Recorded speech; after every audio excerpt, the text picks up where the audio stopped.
Welcome back to the NRL Punters Weekly Digest, your one-stop shop for everything you need to know leading into this week's NRL matches. It's time to talk about head-high tackles, and more specifically, the new interpretation of the rules surrounding head-high tackles.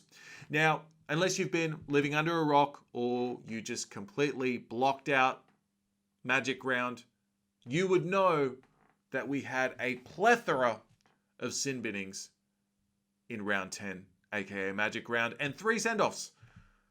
Now, read the send-offs. I couldn't even tell you the last time I saw a send-off in an NRL match. Now, I've got a terrible memory, so don't take that as any kind of viable endorsement. But nevertheless, it's rare to see a send-off in rugby league, let alone 3 in a round of football. Do I like the new interpretation of the rules? Yes, I do. Yes, I do like the new interpretation of the rules, and I'll tell you why I like the new interpretation of the rules. The reason I like the new interpretation of the rules is because the head-high tackle, it needs to be out of our game. It needs to be completely stamped out. Now, as fans, we enjoy rugby league. We enjoy the rough stuff. We enjoy the collisions. We enjoy the competitive nature of the gladiatorial arena that is the rugby league field.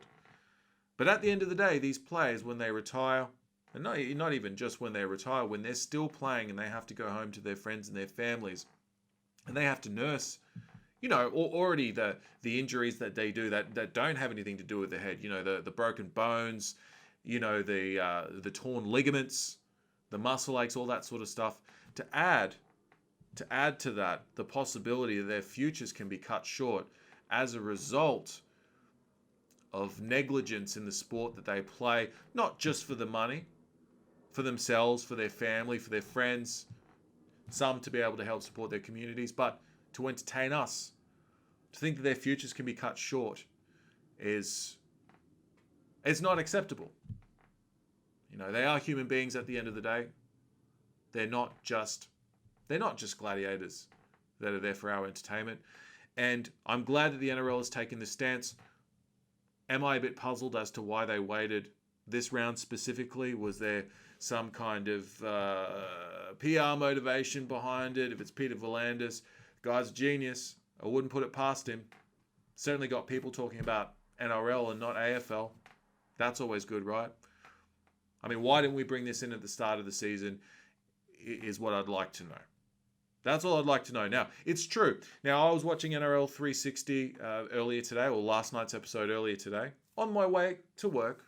As I walked, because I live walking distance to work, so I have about a half an hour to kill in the morning, and I decided to watch NRL 360. I finished the rest off at my desk because I like to get to work nice and early. I get to work at least half an hour early because I'm a diligent worker. I like to get to work early. I like to make an early start, but not actually work until I start, and not actually start having to work until the time comes, Anyway, I digress. I'm watching NRL 360, and I forgot if it was maybe Ray Hadley who brought up the point that, well, I mean, these rules have always existed. You can't tackle someone around the head. You can't hit someone in the head. It's really just the interpretation that's changed. So players and clubs shouldn't be so shocked about it. I disagree. I think that this is something that should have been brought in at the start of the season. They should have put a line through the sand and gone, hey, this is how we're going to tackle this from now on. Unless you want to lose players to long-term suspensions, then you've got to do things by the letter of the law from now on. Because I can tell you what, in 6 rounds' time, we're not going to have players suspended every single game. It's not going to happen because it's going to get ruled out of the game. It happened with the chicken wing tackle, the grubby wrestling tactics in the ruck that were outlawed. It's happening with the crusher tackle. They've really honed in on that one. The head high tackle is the next one to go, and hopefully it's gone for good because there's got to be a long-term resolution to this for the betterment of our game, for the betterment of our players, for the betterment of the product. At the end of the day, if a player wants to go and play a in participate in combat sports, whether it be mixed martial arts, boxing, whatever, kickboxing, then there's the option for them to go and do that. Rugby league is a contact sport, but it is not a combat sport. It never was that. And even back in the day when players were getting, punches thrown at them in scrums, it was not legal back then. It was just that it was let go. So it's not. So people that are up in arms just going, this is, I can't believe they're bringing these rules in now. Well, the rules were always there. It's just the interpretation. The NRL's doing something. They're being proactive. Are they trying to cover their asses in the future? I'd say there's an aspect of that. Can the NRL afford a $1 billion class action lawsuit like what we've seen in the NFL with, players, that came up with, the CT injuries down the track? No, they can't afford that. That breaks the game. We don't want that. So when Peter V'landys said, if we don't crack down on this now, there won't be professional rugby league in 10, 15 years' time, he's absolutely dead set right about that. We're doing the right thing. Let's accept that this is how things are now. Players can learn to adapt, whether that means they've got to be, less lazy in their tackling technique or better in their tackling technique. Whatever they have to do, they need to do that now, and we need to move on. That's all I have to say about this. These are my thoughts only. Everyone else has got a different view on this, and I'd like to hear your thoughts in the comments section below. If you agree with me wholeheartedly, please don't come at me with aggressive language.